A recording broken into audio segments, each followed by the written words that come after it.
तुम्हारा हृदय अचानक से किसी पर पिघलने वाला है। कोई एक आंसू बहाए और तुम बदल जाओगे, परंतु यह छल होगा। इस बात को याद रखना, तुम कुछ खोने जा रहे हो, परंतु उसके बाद तुम बहुत कुछ पाने वाले हो। इन दिनों तुम्हें जीवन में बहुत बड़ी सीख मिलेगी, बहुत बड़ी शिक्षा मिलेगी। आंखें बंद करके तुम्हें दूसरों पर विश्वास करना अब छोड़ना होगा।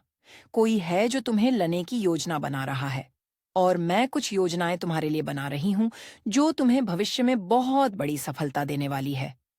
मेरे बच्चे, तुम्हारे जीवन में एक अद्भुत चीज घटित होने जा रही है। तुम अपनी माता पर विश्वास रखते हो, इसलिए जीवन में हर दिन एक कदम आगे बढ़ते जा रहे हो।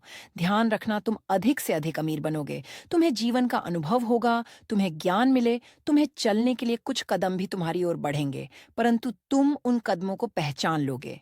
तुम्हारा जीवन संघर्ष से भरा है, फिर भी हर संघर्ष को देखकर तुम नित्य आगे बढ़ रहे हो, और यही तुम्हारी सफलता है, यही तुम्हारी विशेषता है। मेरे बच्चे देखो, तुम्हारे साथ सब कुछ कितना अद्भुत है। खुशियों के द्वार पर तुम कदम रख रहे हो। सब कुछ कितना अच्छा हो रहा है। खुद की शक्तियों को पहचानो। चारों दिशाओं से तुम्हें तुम्हारे कार्यों में प्रशंसा मिलने लगेगी।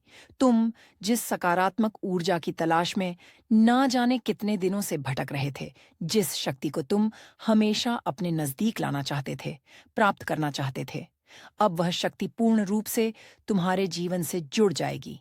एक बहुत बड़ी खुशी का आगमन होगा, और यह कोई संजोग नहीं होगा। यह मेरी मर्जी है कि तुम इस खुशी का एक हिस्सा बनो। इस वक्त तुम एक चुंबक का कार्य कर रहे हो, खुशियों को अपनी ओर आकर्षित कर पा रहे हो, इसीलिए यह कोई साधारण बात नहीं है।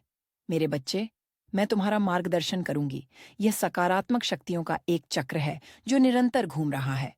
ऊर्जा तुम तक पहुंच रही है, और मैं यह बताना चाहती हूँ कि तुमने अपने जीवन में कुछ कहानियों को अधूरा छोड़ दिया है, और अब अधूरी बात बनने वाली है।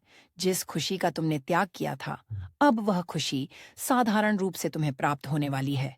तुम्हें कुछ भी छोड़ना नहीं पड़ेगा, कुछ भी त्यागना नहीं पड़ेगा। जीवन अद्भुत रूप से आनंदित हो जाएगा। मेरे बच्चे, तुम्हारे अधूरेपन को भरने के लिए तुम्हारे जीवन में कोई आ रहा है। तुम अपनी माता पर आस्था रखो। जो कुछ तुम्हारे साथ हो रहा है, उसके पीछे एक कारण